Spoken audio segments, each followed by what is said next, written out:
Hey guys, welcome back to the shop. Welcome back to Worth Guitars. Getting this rosette put in, and before I put the glue in it, this thing fit down in there very nicely. Just perfectly fit right down in there. As soon as I put the glue on it, this spruce swelled up and made it almost so I couldn't get it in. And it's still acting like it doesn't want to go down in there. So I had to fight with it a little bit, but I think I got it now.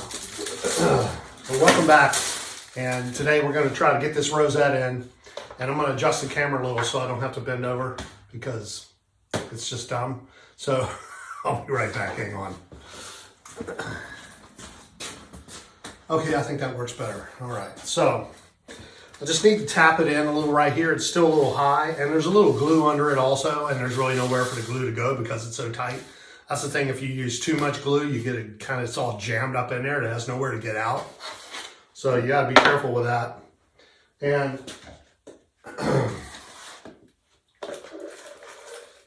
me put some water on my brush real quick before it gets hard. And so I still have the outer rings to put in, and I was a little disappointed with the thickness. I got this rosette material from StuMac. Not StuMac, excuse me, from LMI. I bought this from LMI. So I'm gonna go ahead and get it going. But I wanna hit this right here just a little bit more.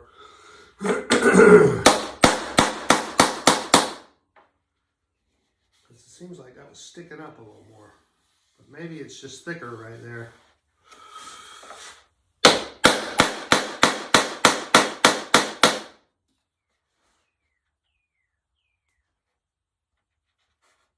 But I think that's good. So let's stop hammering on it and get the rest of this rosette cut. And what I need to do next is I need to very carefully measure this rosette, cut these pieces, put a little glue in there, stick them down in, let that dry for a little while, then we'll come back and sand it. And that's when you'll really see what you got, when you got it sanded. And we can see a real clear picture of the way the rosette turned out, okay? So I'm gonna go ahead and get going on that. I'll get you a little closer. You can see how we get this in. And we'll keep on cruising along, all right? So hang on 1 minute.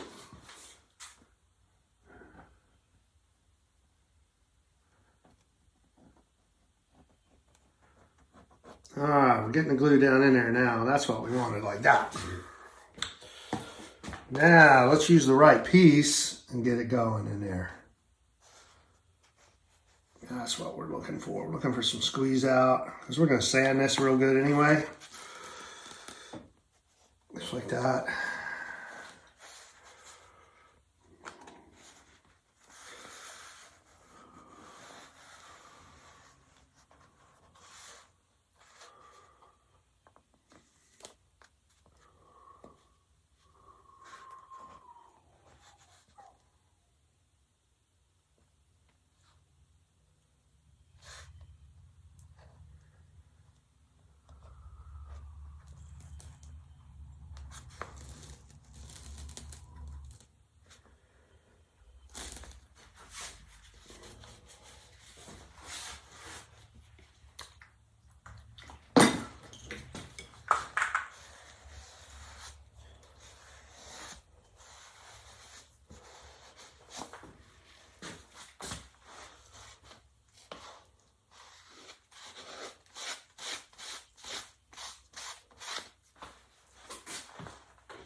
There, that's what we're looking for.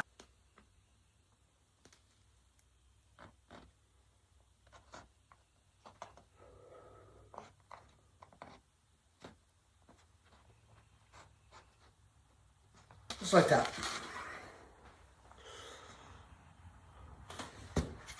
This is for our brother Philip Herder. And he wanted a nice, simple, very elegant rosette like this. It's simple and elegant. Very clean looking. I like it myself. It's very cool looking. Simple. Like me. All right, so got that piece in. I'm getting a little messy here. Let's see what we did with the other piece. Let's cut this one to fit.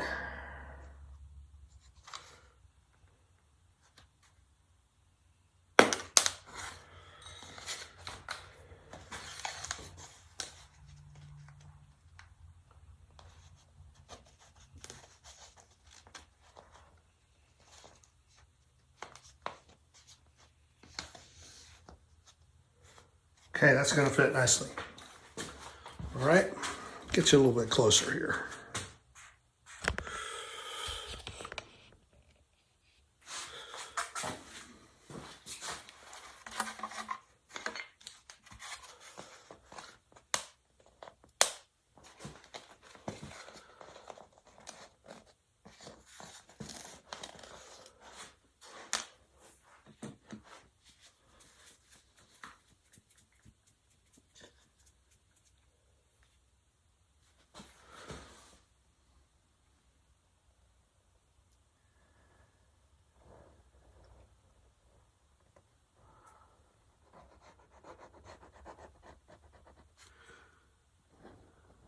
Okay.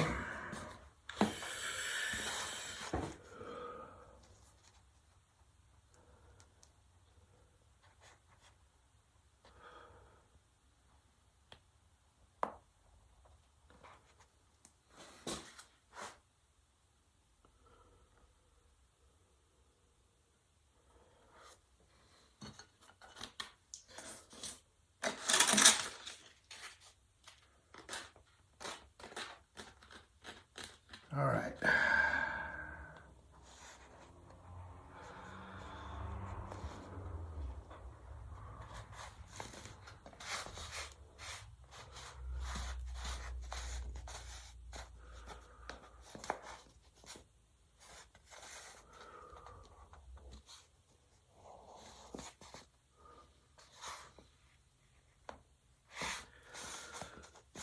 There you go, guys. That's what we're looking for.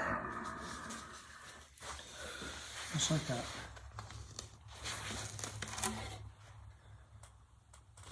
I'm going to put a couple clamps across here, let it dry, and we'll be back.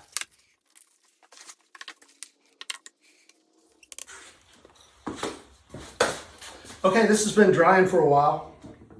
I'll take the clamp off and run it through the sander, see how she looks. That's always the fun part. You take the clamps off, get it sanded up. That's the international symbol for sanding, in case you were wondering. If you ever need any help sanding.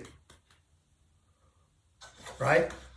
I don't know. All right, hold on. Let me get this clamp off of here right quick.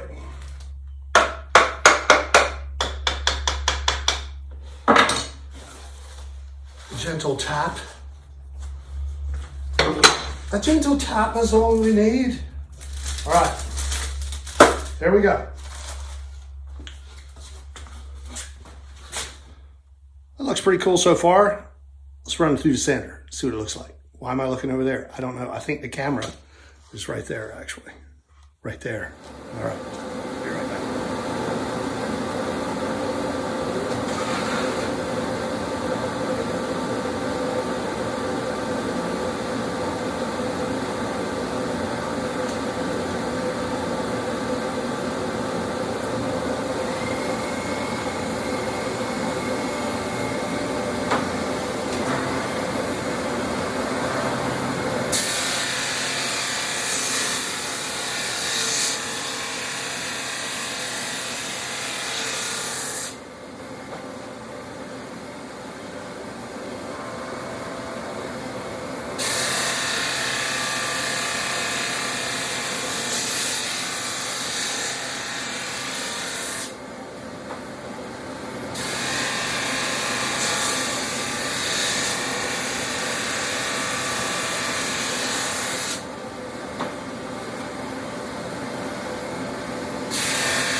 Okay guys, that's what we got.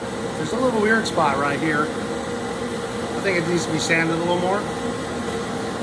But that's pretty clean.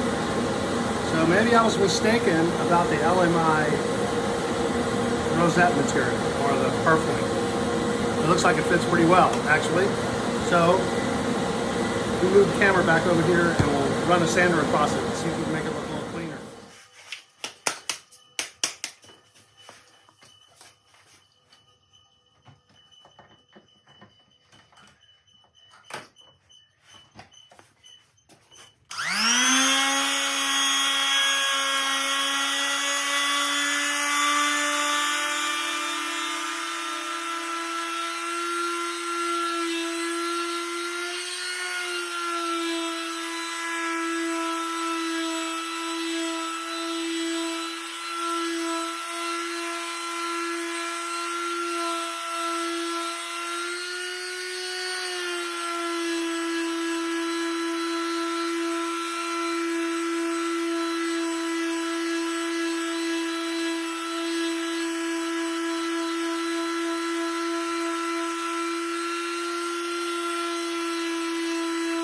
Well, it turned out pretty good. Let me get this camera right, man.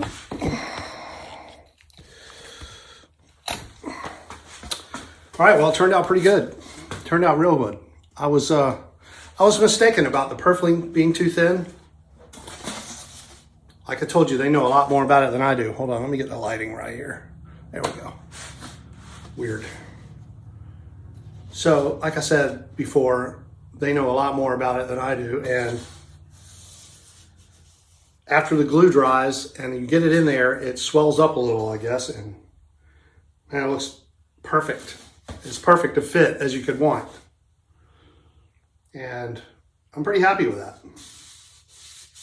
I'm pretty happy with that. It turned out well. So that's going to be a very nice top for this acoustic, this parlor style we're building. Been working on it a little at a time. Hold on.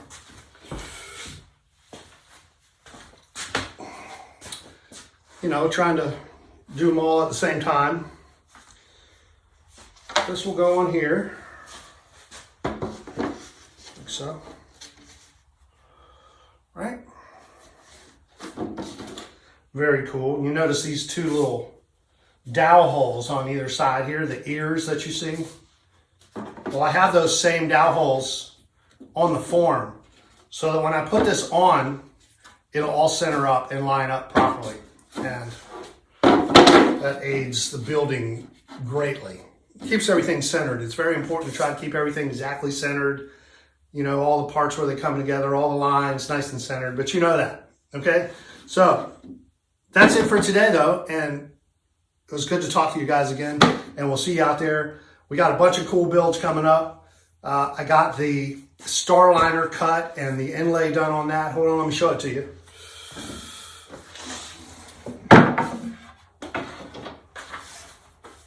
So this guitar body is for Jason Cale. This is, I'm gonna smack myself in the face. That would have been good, wouldn't it? I would have cut it out. You wouldn't have seen it. I could have humiliate myself like that. All right, there's the Starliner. There's the back. This gets a G&L tremolo. He really liked the G&L trim he had, so I bought one from G&L. That's why this has this little weird thing here, because G&L's got a big kind of bolt hanging down up underneath the way their tremolo arm sits in. It doesn't poke all the way in like other ones do. It's hard to explain it. I'll show it to you when we get ready to start assembling it. And that's pretty cool looking. It's got the curved body shape going on. So that's gonna be pretty sweet. Hold on. And we've got Jonathan Brandt's single cutaway, looking good. We're gonna do some final sanding. I need to work on the volute a little, get it sanded up properly, and I believe this one will be ready to be starting the sealing. Doing the sealer coats next week. Got the Wolfpack inlays. I like it. Got one like this coming up for Mark Dunn as well, and Chad Bailey's getting the 7-string version of the Starliner that you just saw. So that's gonna be exciting. The cool 7-string thing started here at Worth Guitars, and man, Chris Johnson's guitar is getting ready to go, get wired. I'm really happy with the way that turned out. You'll see that soon. But in the meantime, thanks for watching. Thanks for subscribing. Thanks for your comments. I've been getting a few comments. I like that, man. I like to talk to you guys out there. So you guys be good to each other out there, and we'll talk to you real soon, okay? Peace. Work guitars. We'll see you out there somewhere.